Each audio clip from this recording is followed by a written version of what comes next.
I learned to hear silence before I learned to hear voices. The schola progenium taught us that vox communication was sacred work. They did not teach us that most of what we would hear was nothing. Static, yes. Interference patterns, certainly. But beneath those, true silence.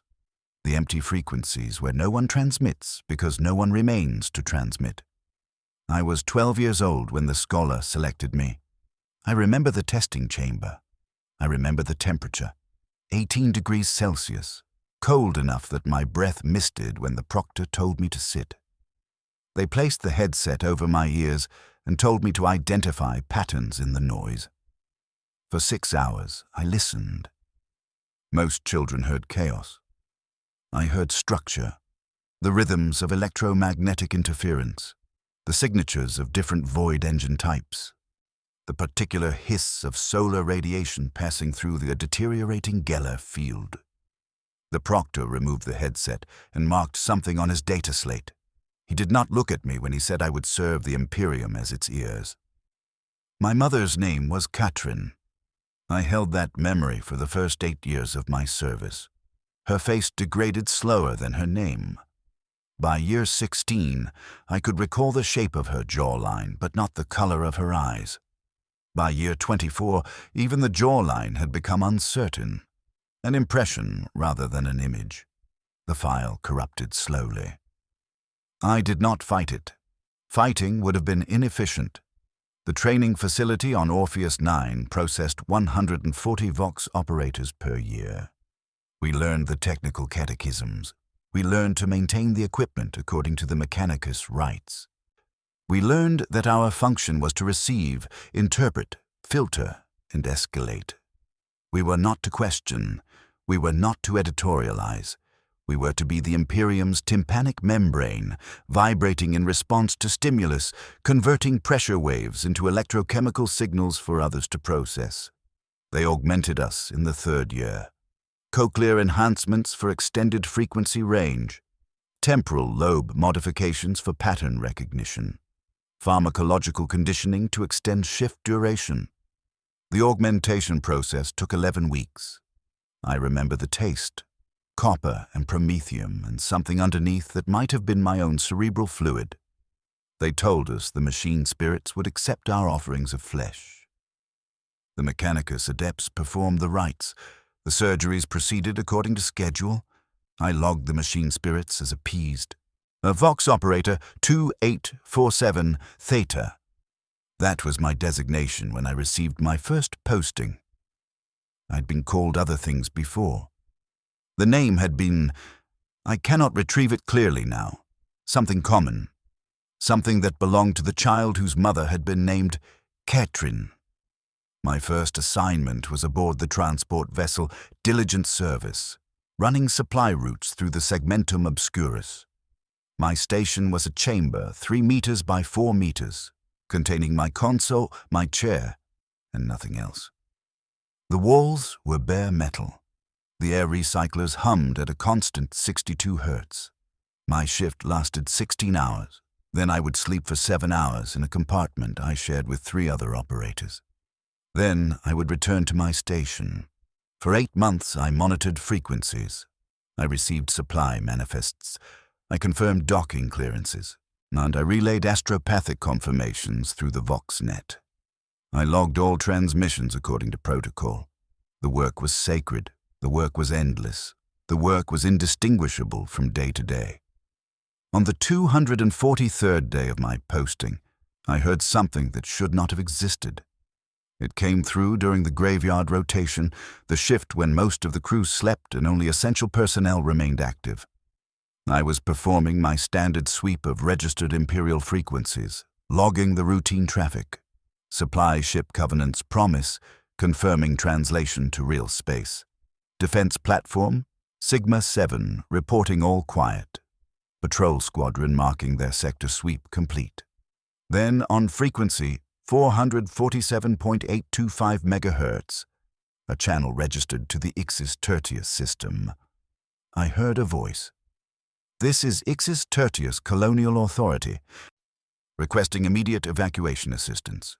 Repeat, this is Ixis Tertius requesting immediate evacuation. Coordinates follow. The voice was male. The transmission was clear. The signal strength indicated recent broadcast from within 100 light-years. The voice gave coordinates. It gave casualty estimates. It gave a plea. I checked the registry. Ixis Tertius. Exterminated by Hive Fleet Jormungandr. Official death toll, 4,300,000. Status, lifeless. Warning, do not approach without full decontamination protocols.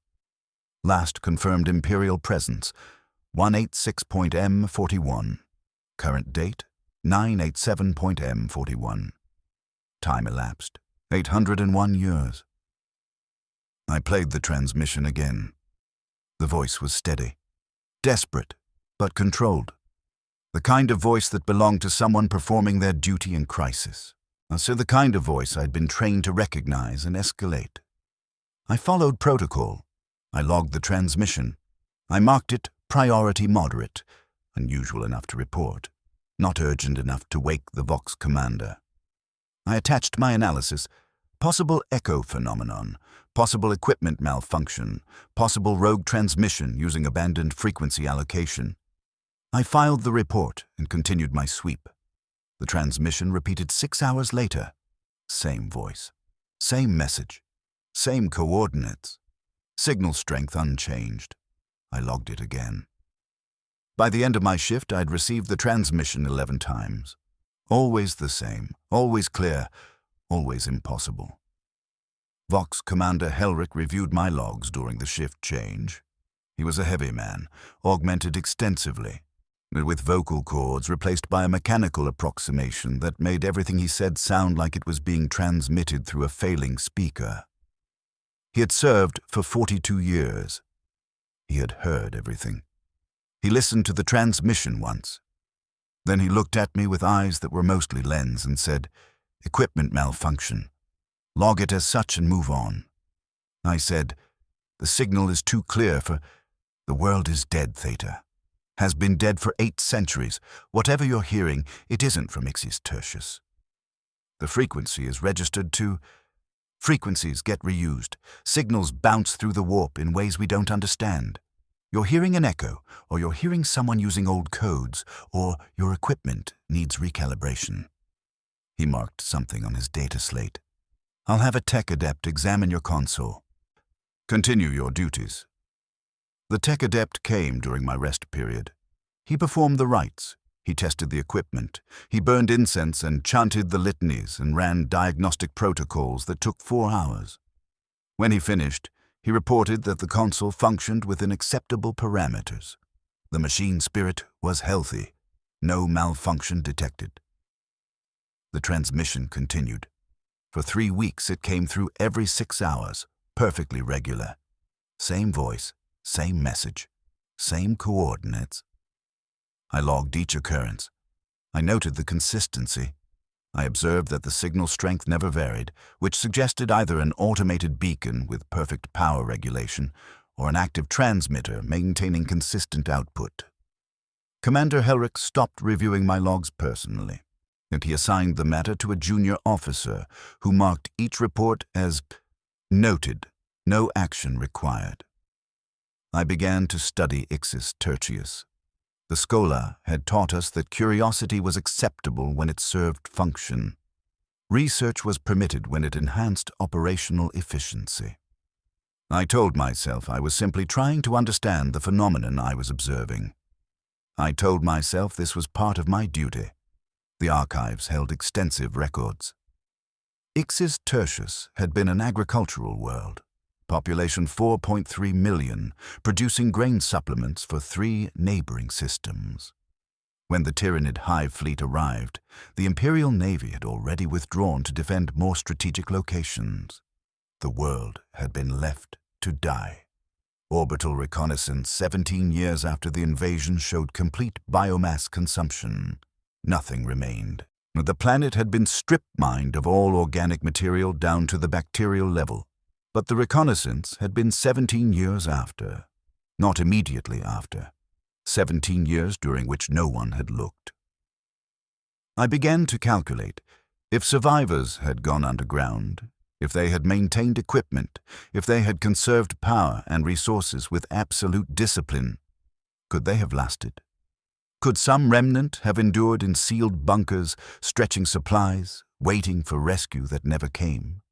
800 years was impossible. No supplies lasted that long. No equipment functioned across 8 centuries without maintenance and replacement parts. No human community persisted in isolation that extended. But 17 years was not impossible, and no one had checked in between. The more I researched, the more inconsistencies I found.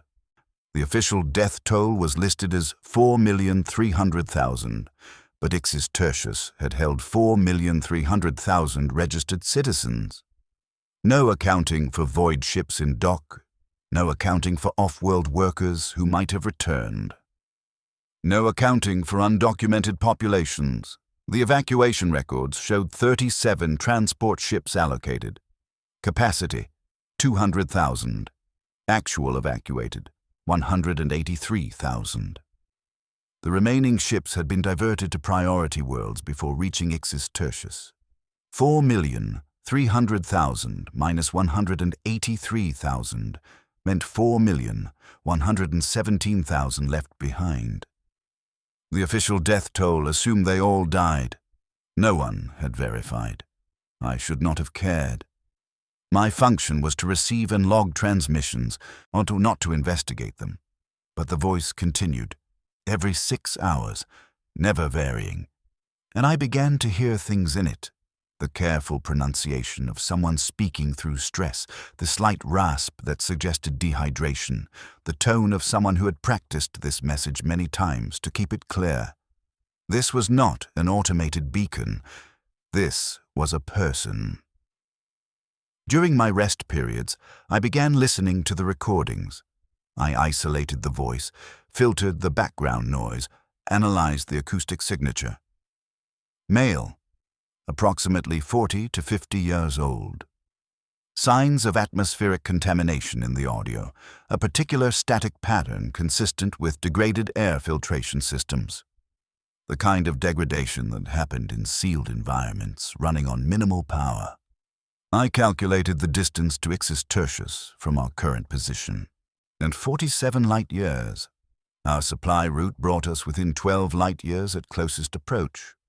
A detour would add 6 days to our schedule. I knew I should not have thought this way. The diligent service was not a rescue vessel. We ran supplies. We followed assigned routes. We did not investigate impossible transmissions from dead worlds, but I thought it anyway. On the 43rd day, the transmission changed. This is Ixis Tertius Colonial Authority, requesting immediate evacuation assistance. Food stocks critical. Medical supplies exhausted.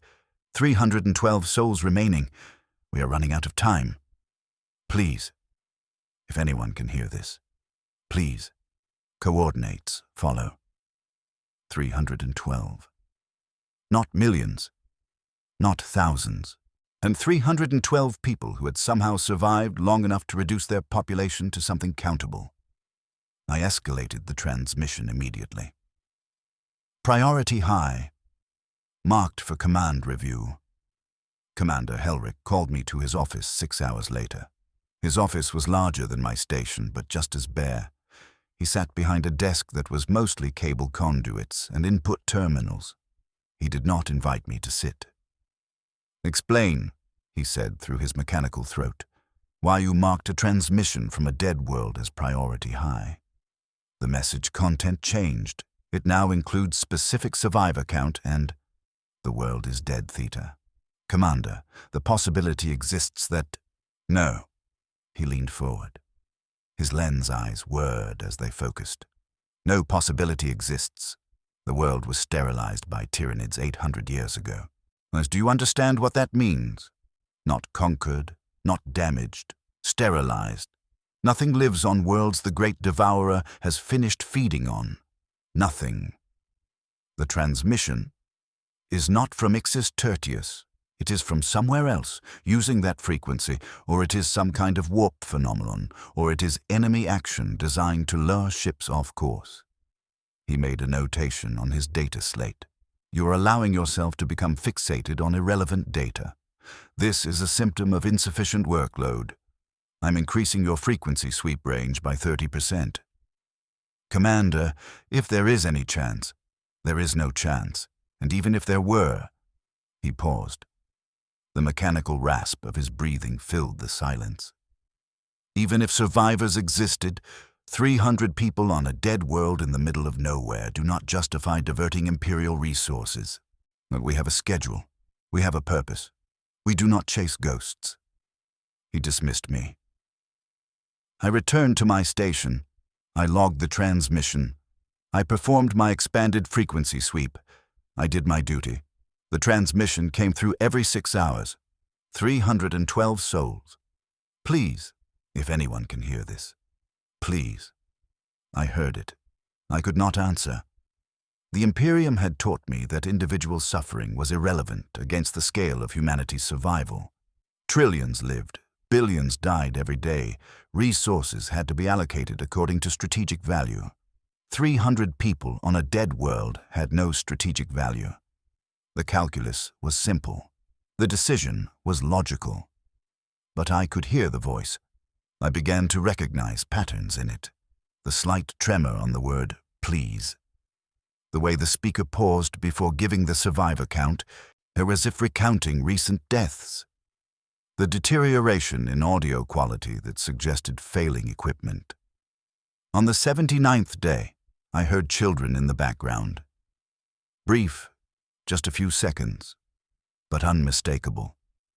Young voices. Someone said something I couldn't make out, and the primary speaker paused his transmission, turned away from the microphone, and said something sharp. The children quieted. The speaker returned to his message. 312 souls. Some of them were children. I should not have personalized this. The scholar had trained us against attachment to data. A transmission was a transmission. Content was to be processed objectively. But I had been modified to recognize patterns, and I was recognizing them. The voice had a particular cadence. The message had specific tells. This was not automated. This was not an echo. And this was a man standing at a console in a failing bunker, broadcasting his plea into the void, hoping someone would hear him. I heard him. I could not save him. During the 92nd day, I broke protocol. There was another operator on the diligent service, Vox operator 3319 Sigma. He worked the opposite shift rotation, so I rarely encountered him, but I knew where his station was.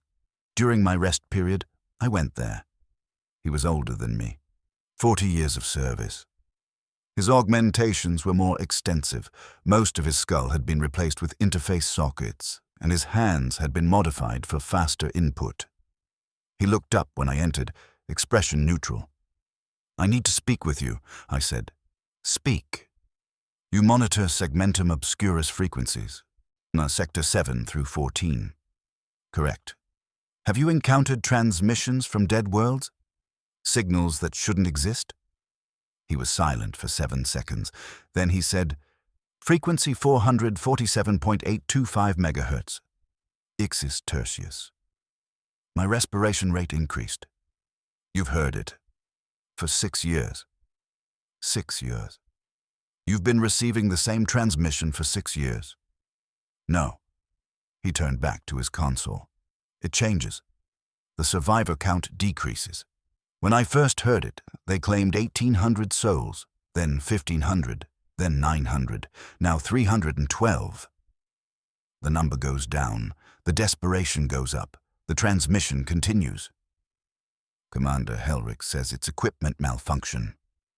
Commander Helrick is performing his function. He receives reports. He dismisses irrelevant data. He maintains operational efficiency. And he does not chase ghosts. But if it's real, they've been broadcasting for at least 6 years, probably longer.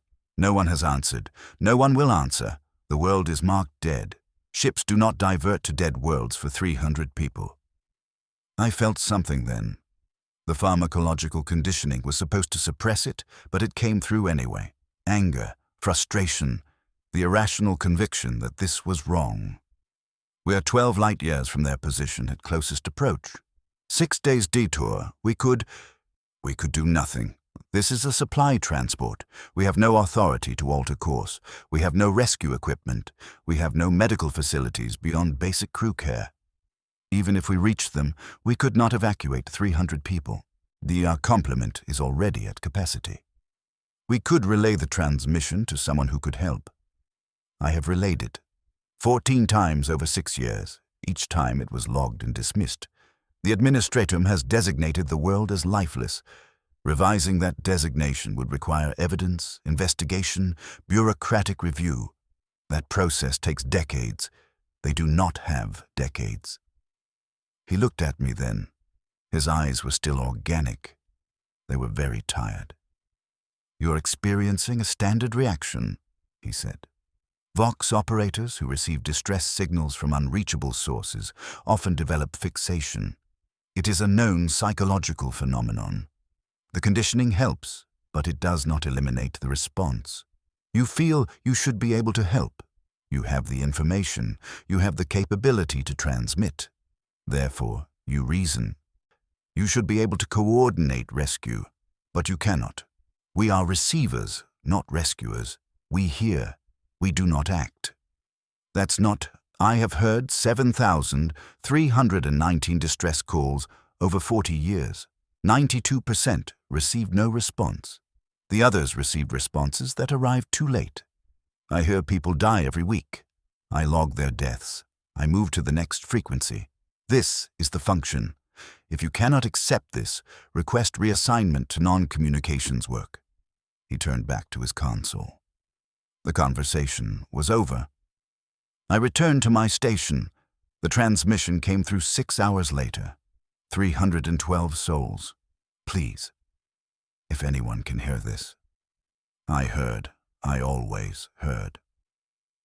The diligent service reached its closest approach to Ixis Tertius on the 106th day, 12.3 light years. 6 days' travel at standard warp speed.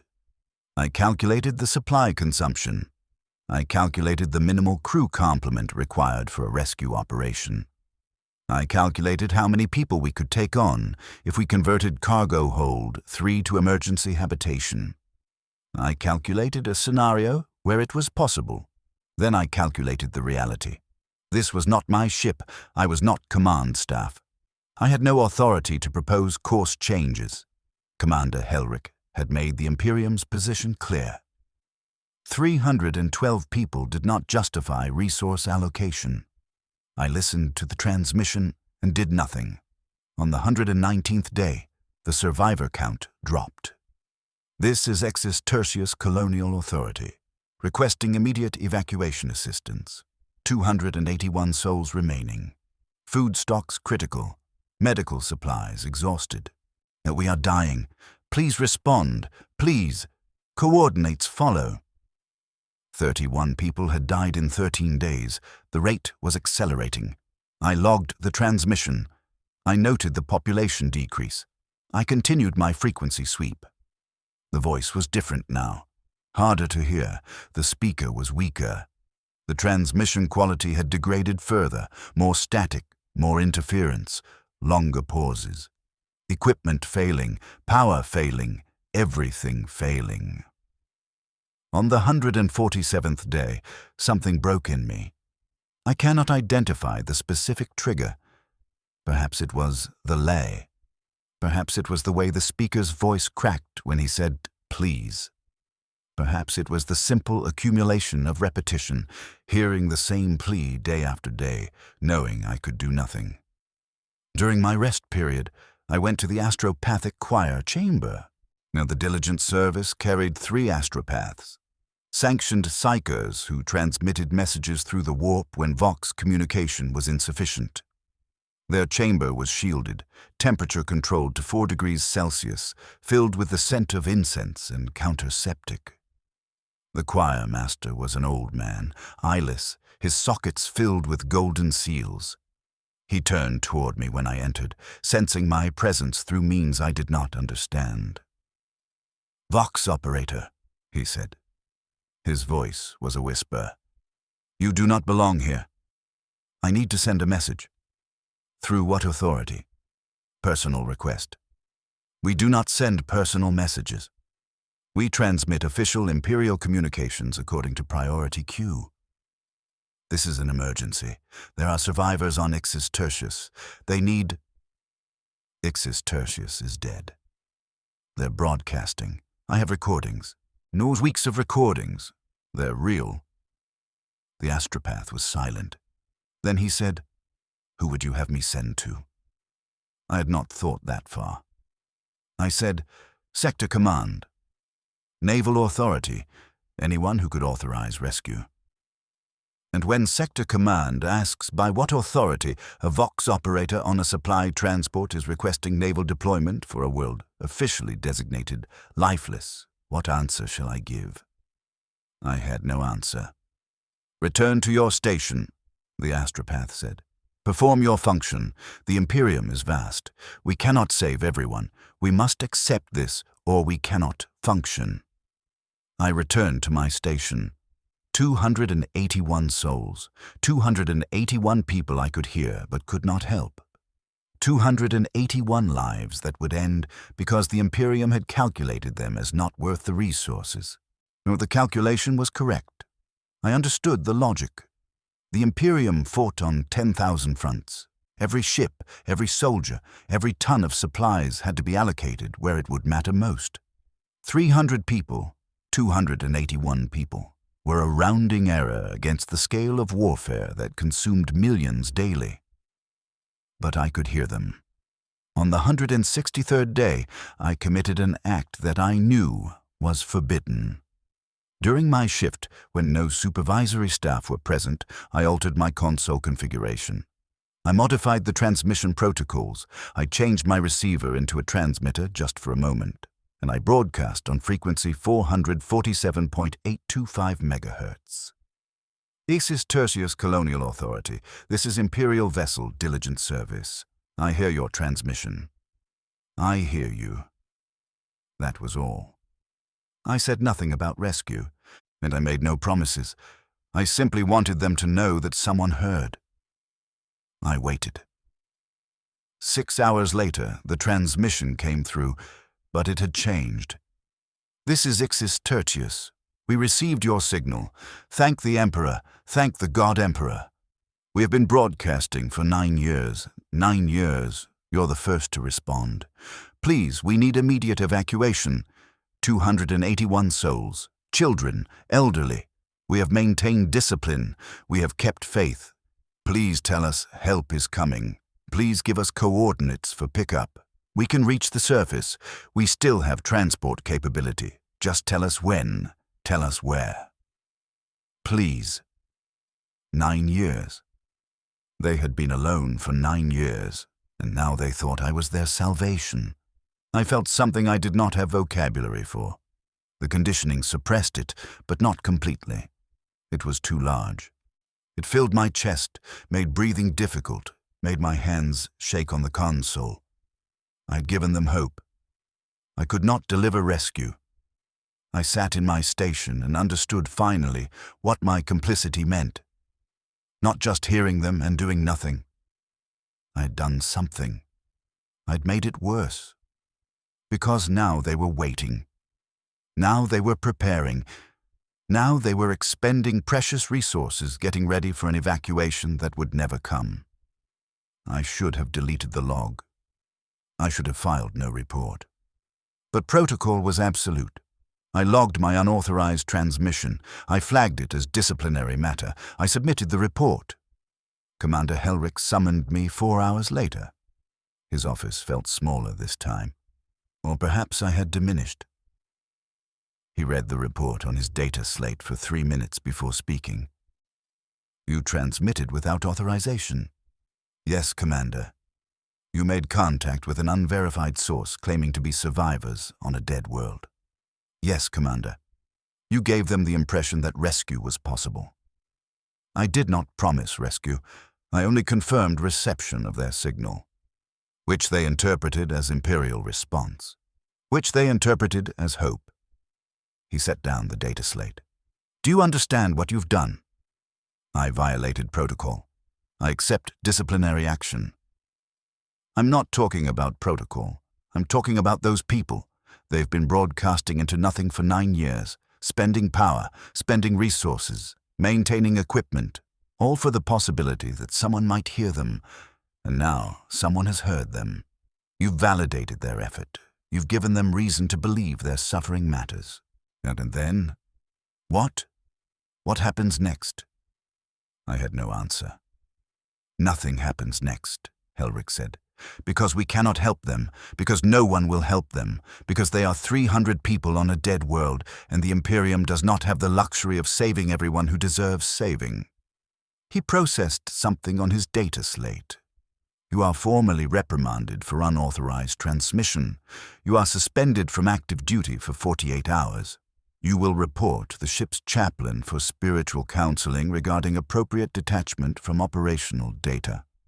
When you return to duty, you will be reassigned to a different frequency range. You will no longer monitor 447.825 megahertz. Vox Operator Sigma will continue that duty. Commander, dismissed. I spent 48 hours in my sleeping compartment. I did not sleep, and I calculated the time. I calculated what was happening on Ixis Tertius. They had received my signal. They were preparing. They were organizing their survivors. They were moving resources to the surface. They were waiting for instructions that would never come. The chaplain visited me on the second day. He was an enormous man, augmented for combat, covered in purity seals and devotional scripture. He sat on the floor because the compartment had no furniture large enough for him. You're troubled, he said. I gave them false hope. You gave them acknowledgement. Hope is what they made of it. They're preparing for rescue. They're wasting resources. They're going to die anyway. All men die, the chaplain said. The question is not whether we die, but whether we serve. They serve by maintaining faith. You serve by performing your function. Both are necessary. Both are sacred. They're dying because we won't save them. They are dying because the Imperium cannot save everyone. This is the nature of our age. Suffering is universal. Salvation is selective. We allocate resources where they preserve the greatest number. This is not cruelty. This is mathematics. Mathematics that kills children. The chaplain was quiet for a moment. Then he said, yes, mathematics that kills children, and adults, and worlds. The Imperium is not gentle. It is not kind. It is merely necessary. Without it, all worlds die. With it, some worlds die. You are intelligent enough to understand which is preferable. I understand the logic. But you do not accept the cost. No. Then you will suffer, as we all suffer, as the Emperor suffers, as watching humanity struggle. But you will continue to serve, because service is all we have. Faith is all we have. Duty is all we have. He stood. The compartment was too small for him. He had to bend his neck. When you return to duty, you will perform your function without sentiment. You will receive. You will log. You will escalate according to protocol. You will not become attached to data. This is how you serve. This is how you endure. He left. I returned to duty 48 hours later. My console had been reconfigured. Frequency 447.825 megahertz was no longer in my sweep range. I monitored different channels. I received different transmissions, supply confirmations, docking requests, patrol reports. I did not hear Ixis Tertius, but I knew Sigma did, and I knew what he was hearing. They were waiting. They were preparing, so they were dying while they waited. On the 219th day, 73 days after my unauthorized transmission, I encountered Sigma in the corridor during shift change. "They stopped broadcasting," he said without preamble. My respiration ceased for 2 seconds, then resumed. "When?" 16 hours ago. The transmission cut off mid-message. It has not resumed. Equipment failure. Possible. Also possible they ran out of power. Also possible everyone died." He walked past me, then stopped, turned back. The last message included a question. They asked when the rescue ship would arrive. They asked for confirmation of pickup coordinates. They asked us to respond. He paused. I did not respond. Following Commander Helrich's directive, I logged the transmission and took no action. He continued down the corridor, and I stood there for 9 minutes. Then I returned to my station. I performed my frequency sweep. I logged transmissions. I did my function. Frequency 447.825 MHz was silent. It remained silent for the next 62 days. I was not assigned to monitor it, but I checked the logs. Sigma filed a report every shift. No transmission received. Frequency silent. On the 281st day, the transmission resumed. I was not supposed to know this, but word spread through the Vox operator section because the transmission was different. It was not the same voice. This voice was younger, female, exhausted. "This is Isis Tertius. If anyone is listening, they're all dead. Everyone who knew how to operate the equipment properly is dead. I think I'm doing this right. I found the logs. You contacted us. Imperial vessel, diligent service. You said you heard us. We waited. We prepared. We moved everyone to the surface entrance. We waited there for 40 days. The cold killed the children first, then the elderly, then everyone else. I came back down to the bunker. I'm the last one. I think I'm the last one. I found supplies they'd been saving for after the rescue. There's enough for maybe a month. I don't know why I'm transmitting this. I don't think anyone's coming, but you heard us before. So maybe you'll hear this. His name was Magistrate Volin, the man who was broadcasting. He died believing the Emperor would send help. He died with faith. I don't have faith anymore, but I thought someone should know we were here. We existed. We mattered. My name is... The transmission cut off. It did not resume, and I'm still serving aboard the Diligent Service. That was 43 years ago. I've been promoted to Vox Commander now. I supervise 17 operators. I review their logs. I escalate transmissions according to protocol. I maintain operational efficiency. I do not think about Ixis Tertius every day anymore. Perhaps once a week. Perhaps less. The memory file has degraded. I cannot recall the magistrate's voice clearly now. Just the cadence. Just the rhythm of his plea. But I remember the last transmission. The one from the woman whose name cut off before she could finish giving it. I remember what I learned. The console in front of me now is different from the one I operated 43 years ago. More advanced, more augmentation required to interface properly. They replaced 60% of my cerebral cortex with processing substrate when I accepted the commander position. I perceive frequencies now that baseline humans cannot detect. I process data streams that would overwhelm unmodified cognition. I'm more efficient, I'm less human, the optimization was necessary. I still monitor 447.825 MHz. Not personally. I assign it to operators in rotation, but I review the logs every shift for 43 years. The frequency has remained silent. Sometimes I wonder if the woman survived her month of supplies, if she found more, if she lived for years in that bunker, alone, surrounded by equipment that no longer served any purpose because there was no one left to save. Sometimes I wonder if she's still there. Still alive somehow, still existing in the dark. I do not wonder often. Wondering is inefficient. I've heard 4,731 distress calls since Ixis Tertius. I log them all. I escalate according to protocol. I've learned to identify which signals will receive response and which will fade into silence. The mathematics are consistent. Signals from strategic locations receive immediate response. Signals from populated worlds receive evaluation.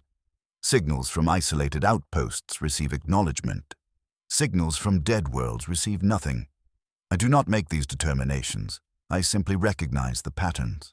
3 times in 43 years, I've heard transmissions that resembled Ixis Tertius. Survivors on worlds marked dead.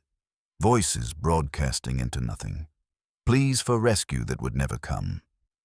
I logged them according to protocol. I did not transmit, and I learned that lesson. The first was a mining colony on Varus 7. 47 survivors in a sealed facility, broadcasting for 11 months before their power failed. They were very organized. They gave detailed reports of their supplies, their capabilities, their value to the Imperium. They argued their case with perfect logic. The administratum reviewed their transmission and determined that Varus VII had already been written off as a total loss. Revising the status would require more resources than 47 miners were worth. The transmission ceased on day 338. The second was a research station on Holos Prime. 18 personnel, including 3 Mechanicus adepts. They broadcast for 6 years. They had extensive power reserves and excellent equipment. The quality of their transmission was exceptional. They included research data in their broadcasts, findings they believed might justify rescue, weapon improvements, armor alloy refinements, void shield optimization. They were offering value in exchange for salvation. No one responded. The research was interesting, but not critical. The station was in a contested zone. Deploying rescue assets would risk ships for 18 people. The calculus did not favor intervention. Their transmission continued for 6 years, then stopped for 3 months, then resumed for 48 hours, then stopped permanently. I do not know what happened during those 3 months. I do not know why they resumed. I do not know why they stopped. I think about them more than I should. The third was not a human colony. The transmission came from Krellis 9, a Xenos world the Imperium had cleansed 70 years prior.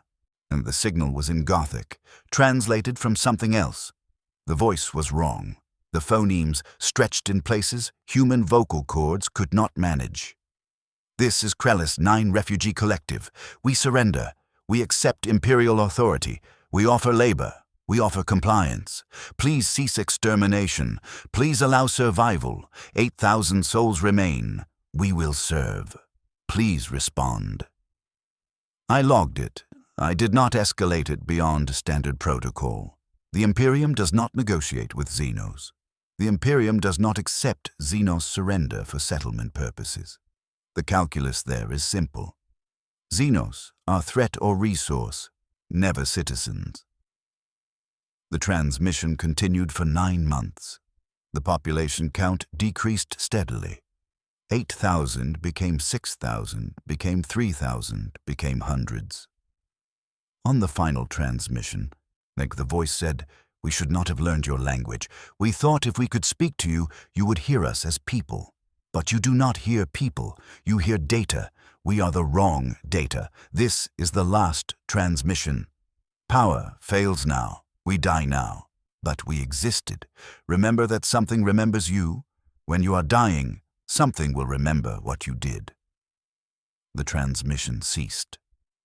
I have thought about that message more than any other. The anger in it, the recognition, the curse disguised as testimony. Something remembers what you did. I remember. I log the memory. I carry it as I carry all the others. But memory is not action. Remembering changes nothing. I trained 17 operators over the past 43 years. 14 are still in service. 3 requested reassignment to non-communications duties, and all 3 made the request after encountering transmissions similar to Ixis Tertius. One of them was Vox Operator 4721 Row.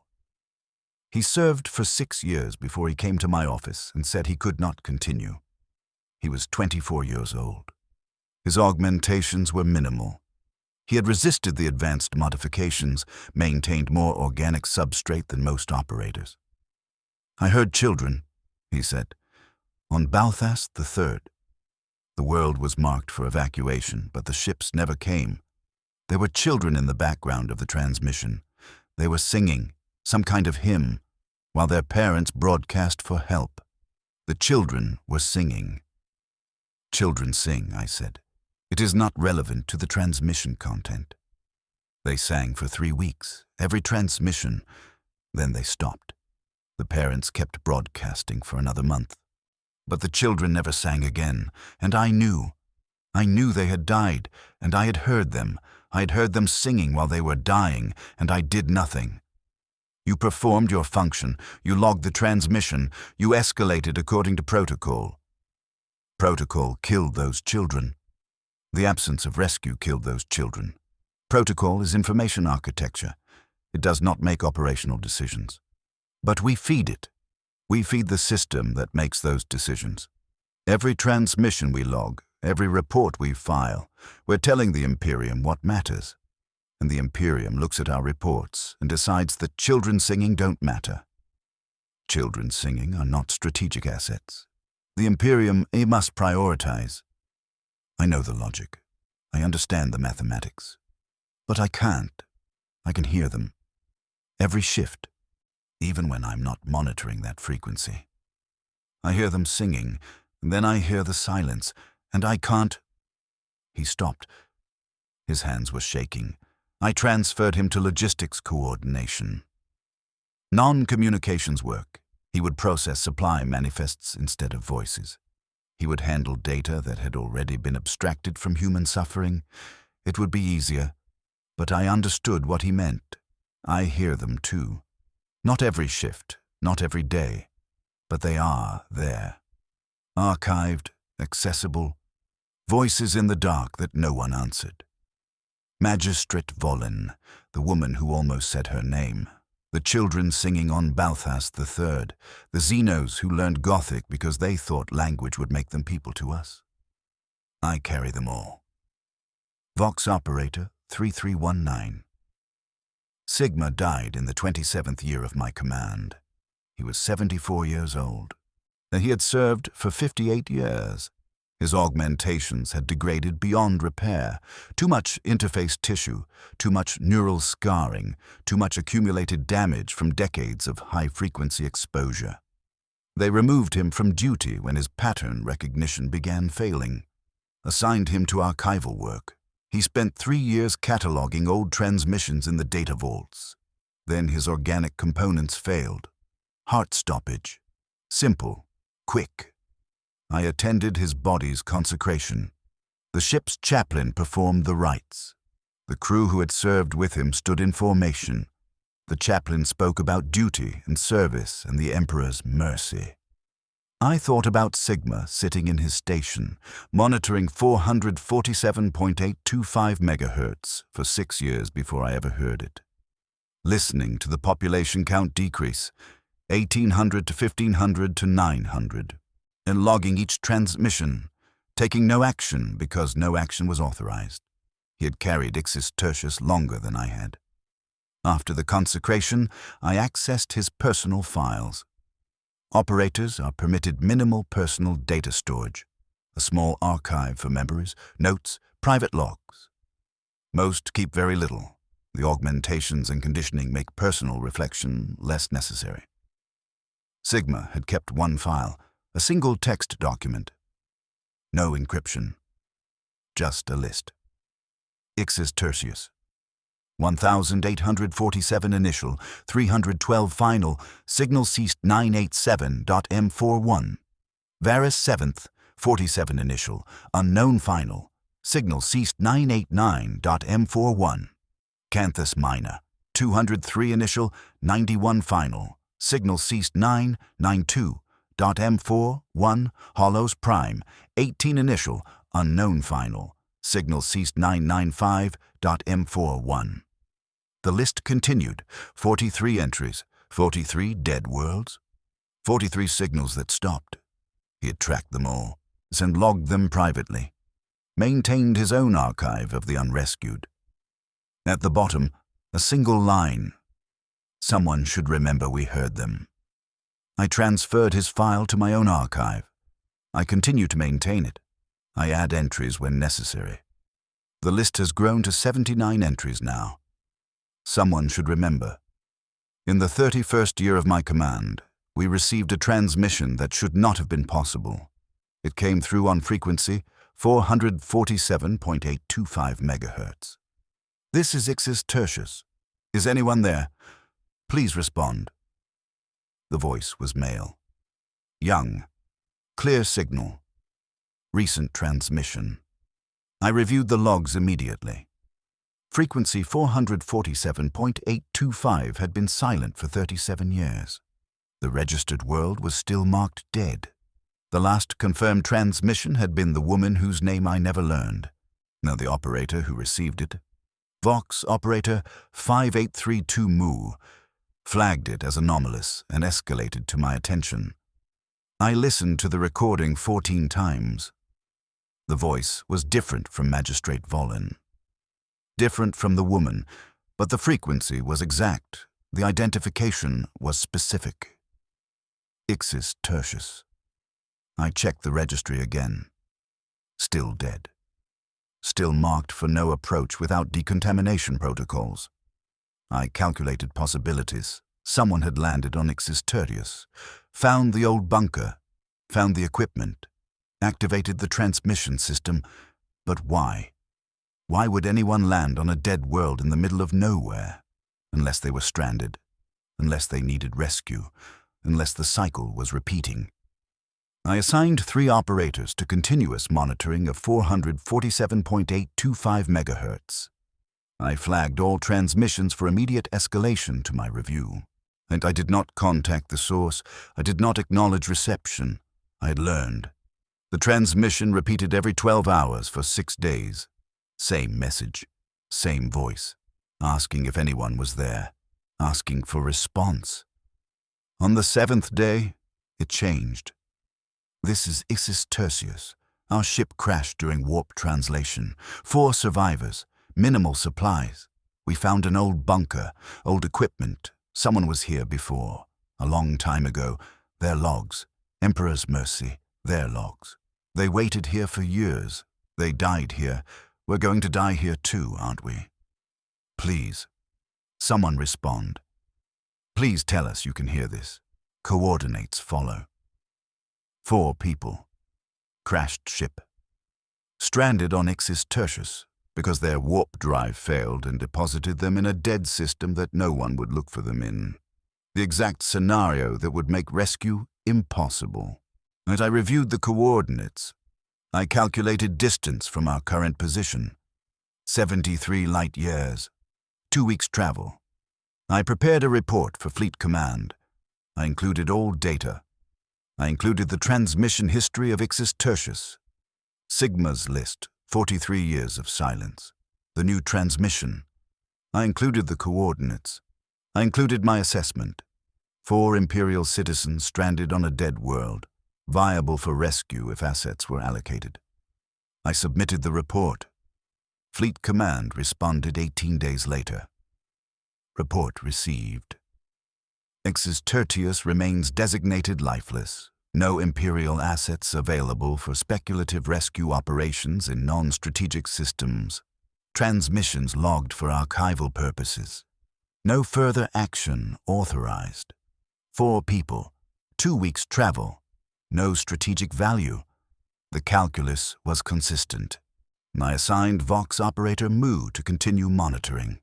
I returned to my duties. The transmission continued for 74 days. I reviewed every log. I watched the pattern repeat. Initial confusion, growing desperation, realization that no one was coming. Anger, bargaining, acceptance. They found Magistrate Volin's logs in the bunker. They read them. They understood what had happened. On day 62, one of the survivors transmitted, "To whoever hears this, we found records here. Someone named Volin. He broadcast for 9 years. Someone answered him once. Told him they heard. He thought that meant rescue was coming. It wasn't. We know that now. We know no one's coming for us. We're not asking for rescue anymore. We just want someone to know we were here, our names. Someone should know our names. They gave their names, their ranks, their ship designation, their home worlds. They spoke for 20 minutes about who they had been, who they would not become. I logged it all. On day 74, the transmission ceased. I checked the logs daily for 6 months. Silence. I added them to Sigma's list. 4 more names. 4 more people who died because they were in the wrong place and the Imperium could not spare resources to save them. I calculated how many people I could have saved if I had been authorized to act on every transmission I had logged. Every distress call, every plea, every voice in the dark. 14,372 individuals across 43 years, 14,372 people who died while I listened. I performed my function. I logged their deaths. I continued. There are periods when I do not receive input. Between shifts, there is always a span, usually 7 hours, when I rest. But rest is not what it was. The augmentations do not sleep. They process, they archive, they run maintenance protocols. I experience these periods as a state I do not have vocabulary for. Not consciousness, exactly. Not unconsciousness. Awareness without stimulus. Thought without purpose. In these periods, I replay the archive transmissions. Not intentionally. The augmentations access the files as part of memory consolidation. But I experience the playback. I hear the voices again. Magistrate Volin, the woman, the children singing, the Xenos who cursed us, the 4 from the crashed ship. I cannot stop the playback. I cannot delete the files. They are logged. They are permanent. And I exist in the dark of my rest period, and I hear them all, simultaneously, overlapping. Thousands of voices, thousands of pleas, all of them unanswered, all of them archived in my substrate, replaying eternally. This is not torment. Torment implies something being done to me. This is simply the nature of what I have become. I am a recording device. I record. The recordings persist. Sometimes during these periods I attempt to calculate the total, not just the people I heard die, but all of them, every unanswered transmission across the Imperium, every Vox operator like me, hearing voices they cannot save, every plea that fades into silence. I cannot complete the calculation. The numbers are too large. The Imperium spans 1 million worlds. Communications officers number in the hundreds of thousands, each monitoring dozens of frequencies, each hearing what? How many voices? How many pleas? Millions, billions. An incomprehensible scale of unacknowledged suffering, logged and archived and remembered by no one except the operators who heard it. We are the Imperium's memory of its own cruelty. We hear everything it chooses not to act on. And we continue, because continuing is our function. In the 39th year of my command, I received a new operator, Vox Operator 6244 Kappa, freshly trained, minimal augmentation, 20 years old. He was efficient, precise. His logging was flawless. He asked no questions. He performed his function exactly as protocol demanded, for 8 months. Then he came to my office and said, "I need to speak with you about frequency 832.449 megahertz." "Report," I said. "I've been receiving distress transmissions from Salvatore's world. The planet was marked for evacuation 3 months ago due to tectonic instability. The evacuation ships have not arrived. The transmissions indicate the situation is deteriorating rapidly. Estimated population at risk, 43,000. I have escalated according to protocol. No response has been issued. Continue monitoring. Log all transmissions. Commander, 43,000 people. That's a significant population. Surely that justifies. The evacuation was scheduled. The ships were allocated. If they have not arrived, it is due to higher priority deployment. The administratum is aware. They will adjust the schedule when resources become available. When? The transmissions indicate the planet has weeks at most before. I do not have that information. Can we contact Sector Command? Can we request status update on the evacuation schedule? Sector Command receives all transmissions we receive. They have the same data. Additional queries from Vox operators do not change resource allocation. Kappa was silent. Then he said, "So we just listen to them die." We log their transmissions. We maintain records. We ensure the Imperium has complete data. For what purpose? If the data doesn't change anything, if no one acts on it, what is the purpose? The purpose is the record itself. The Imperium must know what it costs to function, even if it cannot prevent every cost. That's not. He stopped. His hands were shaking, just like Rose had, just like mine had, 43 years ago. You're experiencing a standard reaction, I said, echoing Sigma's words to me decades prior. The Vox operators who receive distress signals from unreachable sources often develop fixation. The conditioning helps, but it does not eliminate the response. If you cannot accept this, request reassignment. I don't want reassignment. I want to save them. You cannot save them. You can only hear them. Then what's the point? What's the point of hearing if we can't act? I did not answer immediately.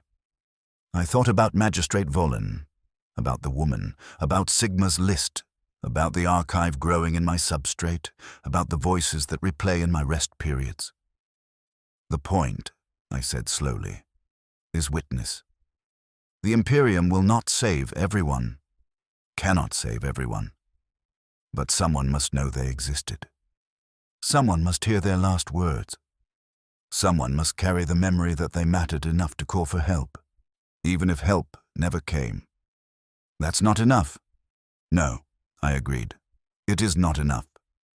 But it is what we have. Kappa left. He continued his duties. He monitored Salvatore's world. He logged every transmission as 43,000 people waited for ships that did not come. The planet destabilized 6 weeks later. The final transmission was chaos, screaming, alarms, the sound of something collapsing. Then silence. Kappa logged it. He marked the frequency as inactive. He moved to the next channel. He did not come to my office again. But 3 months later, I received a request for augmentation approval.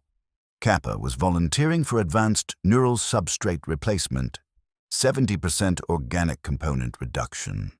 The modification would make him more efficient, better at processing multiple data streams, faster at pattern recognition, and it would also reduce emotional response by approximately 60%. I approved the request. He survived the procedure.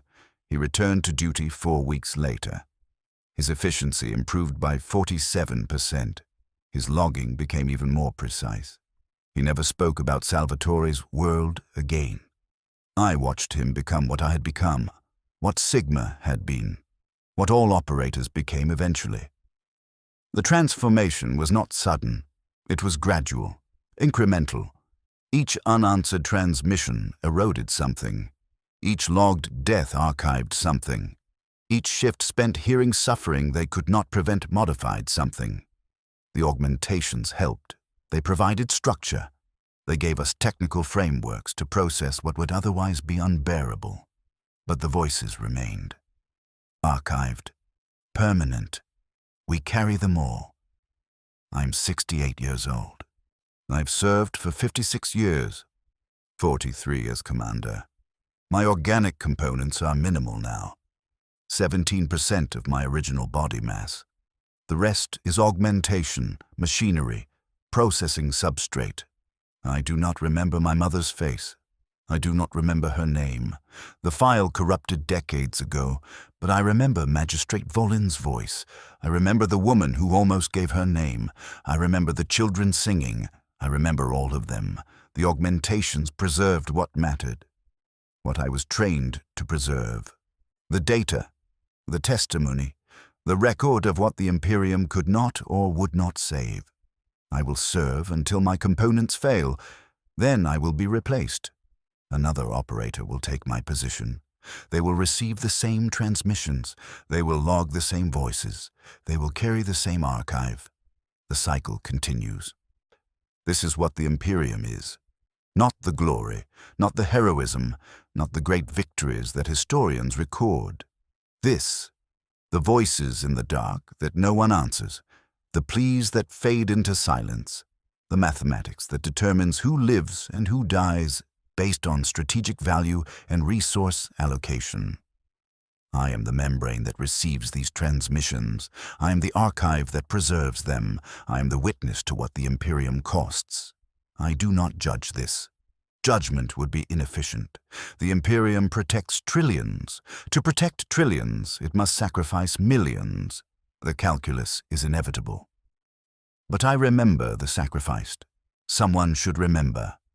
Frequency 447.825 MHz remains silent. It has been silent for 43 years. Sometimes I assign operators to monitor it anyway, just to be certain, just in case the pattern repeats again. Son, I do not know why I do this. There is no logical reason. If transmissions resume, they will be logged through normal protocols. Dedicated monitoring is unnecessary, but I do it anyway. Because Magistrate Volin broadcast for 9 years before I heard him, and when I heard him, I gave him hope I could not fulfill. And when he died, I was not monitoring his frequency. I did not hear his last words. I did not know the moment he stopped. I do not know why that matters, but it does. I exist now as distributed process. My consciousness is no longer localized in organic substrate. I'm spread across the ship's Vox network, processing thousands of channels simultaneously. I hear everything. I log everything. I'm the diligent services auditory system made aware. When my organic components fail completely, which they will soon, I will not die. No, I will transition to pure substrate, maintained by tech priests, archived in the ship's core systems. Still processing, still logging, still hearing, forever. This is not blessing, this is not curse, this is simply continuation. The voices will continue, the pleas will continue, the silence will continue, and I will continue to log them, because someone must, because witness is all I have, because in a universe where billions die unnoticed every day, perhaps the only mercy we can offer is memory. The acknowledgement that they called out, that someone heard, that their suffering was recorded, even if it could not be prevented. I think this is what I have become. Not an operator, not a commander, not even human anymore. I am the Imperium's memory of everyone it failed to save. I process transmissions, I hear pleas, I log deaths. I continue. And in the darkness between shifts, in the periods where my consciousness rests without sleeping, I hear them all. Every voice I could not save, every name I archived, every silence that followed their last transmission. They are with me, always, permanently. I carry them because no one else will. This is my function. This is my purpose. This is what I have become. Frequency 447.825 MHz remains silent. I am still listening. I will always be listening.